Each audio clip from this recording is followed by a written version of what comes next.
for. Right, let's go. So, welcome to the video.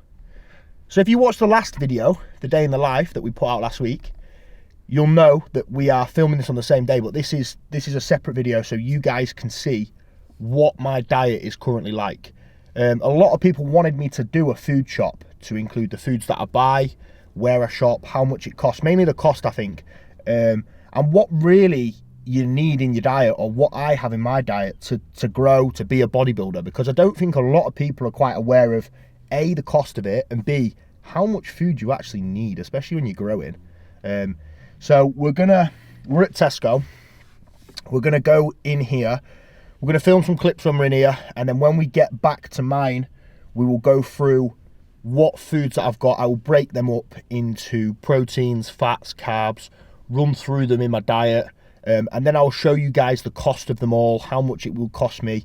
I usually split my shopping up into like 3 or 4 days, because if I did a full week with the amount of food that I've got, it would take up too much fridge space, and obviously there's 3 of us living in the house, and Freya's food herself takes up a lot. So we will just do a few days worth, and then I'll average that out over the week or the month of how much I need. So there is quite a lot that I need today. Obviously some stuff I won't buy every shop, and some stuff I will already have, so I won't need to buy, but I will get the majority of it in here now to show you. So we'll go in here and we will we'll show you what we'll buy for a bodybuilding food shop. Classic bodybuilding food shop. Let's go. Whoa.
Done, food shop done. So we'll have done a little bit of a speeded up version of us getting the food.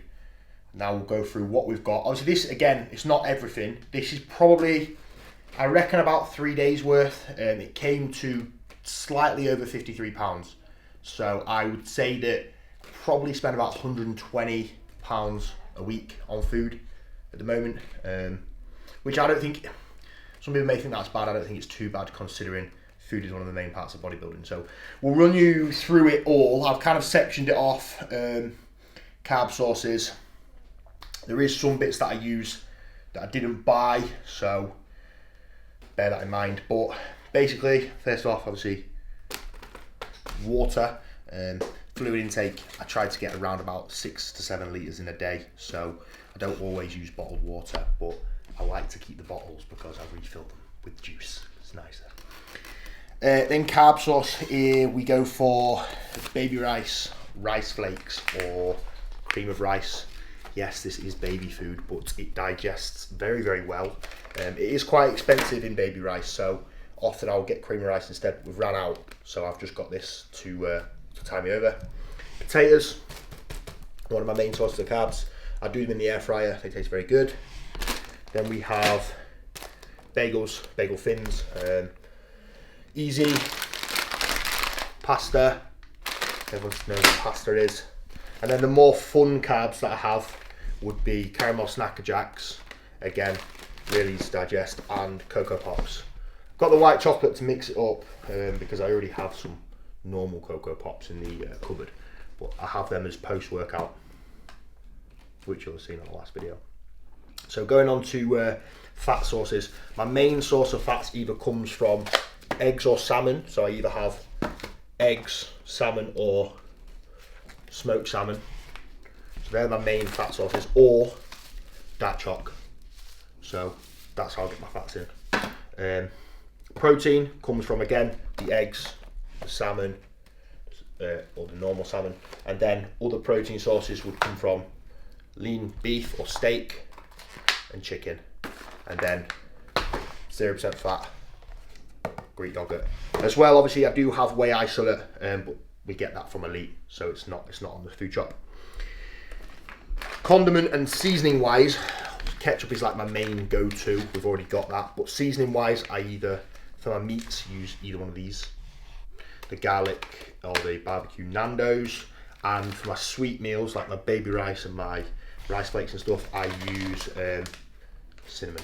So simple. And then all my fruit and veg is frozen because it stays fresher for longer, and I can just, if it's fruit, I'll just chuck it in a meal and it'll defrost, because obviously the food that I'm having it with is hot. Or I'll use frozen veg and just chuck that into my meals to bulk them out and to get my micronutrients in. So like I said, this is like everything that I would get on like a 3 to 4 day basis. I'll probably go to the shops every 3 to 4 days to top up on stuff like this. And there is some other bits and bobs. If you look in the last video, you'll have seen anyway what is in my diet and how that's a training day food anyway. So you'll see what I have. At some point we will do a rest day food.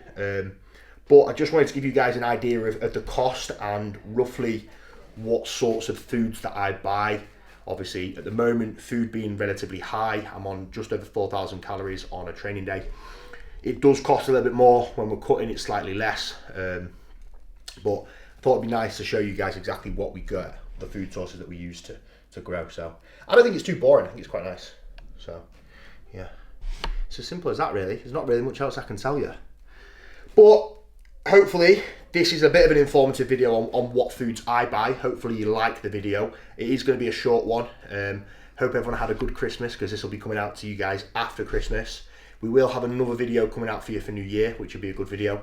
And if you haven't seen the last video, which this video kind of links to, then go back, watch that first, and then come back and watch this one. Mm-hmm. Sweet. Right, we will catch you in the next episode, and then after the New Year. So take it easy, guys.